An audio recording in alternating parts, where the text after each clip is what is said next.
Hey, I'm Carl Azus. Twice a year, for as long as I can remember, we reported on the biannual time change observed by the United States and dozens of other countries. Whatever would we talk about if the practice were to stop?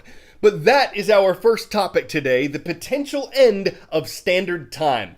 Right now, America is on the other kind of civil time, daylight saving time. We sprang forward to that, moving our clocks ahead 1 hour earlier this week.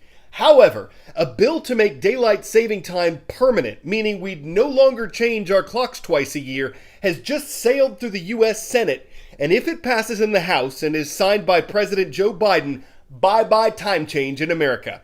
U.S. Senator Marco Rubio from Florida, a Republican who sponsored the bill, said this isn't the most important issue facing the country, but it's one with a lot of agreement. U.S. Senator Sheldon Whitehouse from Rhode Island, a Democrat who sponsored the bill, said not falling back in autumn would add a little sunlight to most people's lives. So the idea has support of Democrats and Republicans, but it's not clear if or when the House will take up the bill. And if it's ultimately approved, the new law wouldn't take effect until November of 2023. The reason why is that the U.S. transportation industry has already planned out its schedules for the months ahead. It requested the extra time to prepare for the adjustment. The main goal of daylight saving time in summer was to save electricity, the practice getting widespread use during World War I. The U.S. Congress made it permanent in 1966, but it's not required by law, so no one fines or jails Hawaii and most of Arizona for not observing it. Studies have been mixed on whether DST actually saves electricity. The U.S. government has found that it does a tiny bit for each household that adds up to a large amount nationwide. A different study by an economic research group found that it increases demand for electric heating and cooling, and that balances out what people save on lighting. Either way, will there be any widespread disagreement about the new law? That's harder to say.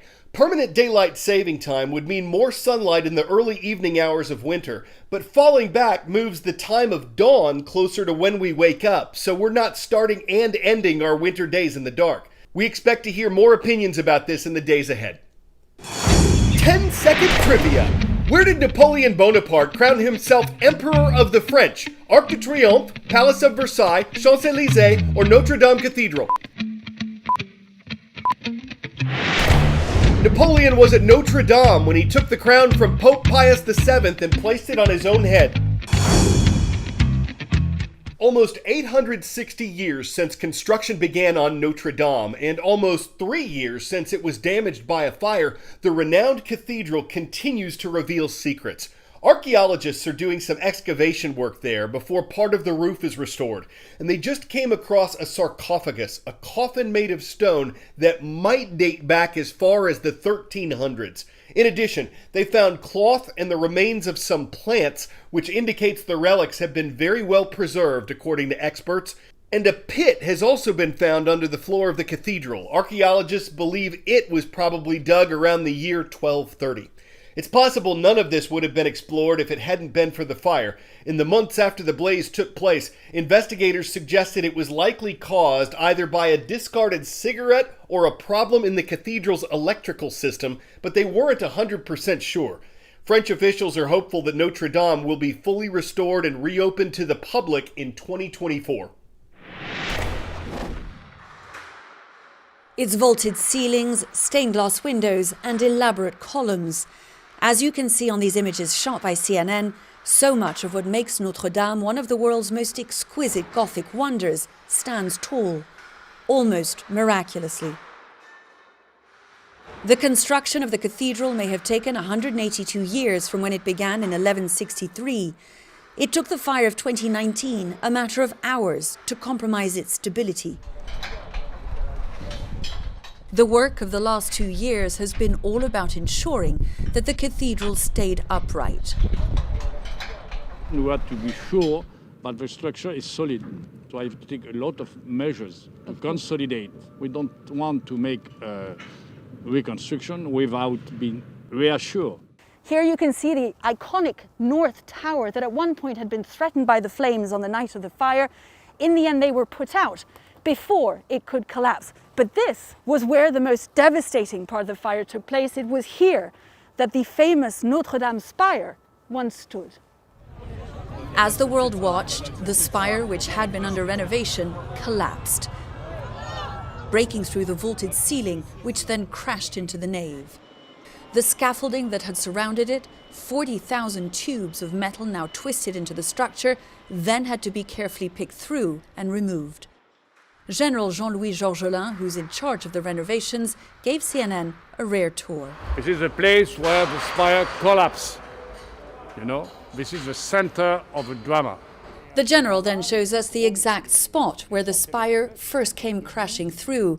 Here, the vaulted ceiling is held up by wooden pillars, each weighing 1.5 tons. They ensure, explains the project manager, that if the stones give way for whatever reason, bad weather, a tremor, a shock, well, the wooden support beams will keep the structure standing. This is the central part of the nave where the great majority of the reconstruction is going to have to take place, since it's here that the spire collapsed, bringing down the stone structure with it. Elsewhere, what's really remarkable is how intact the structure is. These stones that had stood for more than 8 centuries, almost exactly as they were. Outside too, the cathedral's iconic Gothic facade stands as a testament to a construction that has proven as sturdy as it is delicate. Cathedral officials say that almost $1 billion have been raised through donations from 150 countries so far. A reminder of the place that Notre Dame has, not just in the history of France, but in the hearts of so many all around the world.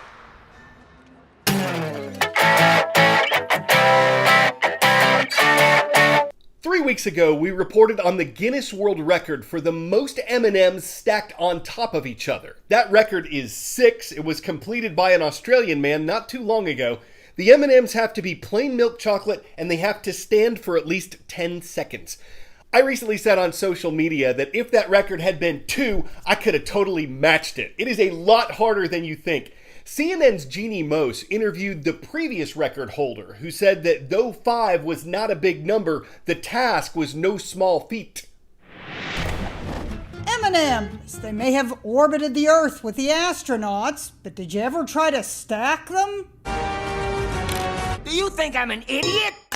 British civil engineer Will Cutbill is no idiot, but folks are underwhelmed when he says he broke the Guinness record for stacking M&Ms with a grand total of 5. When I tell them it's a whopping 5, I think they're a bit shocked. They want to give it a go straight away and try and beat me. So it's a lot harder than it looks. Bored out of his mind on a rainy afternoon during COVID lockdown, Will says he suffered through hundreds of failures.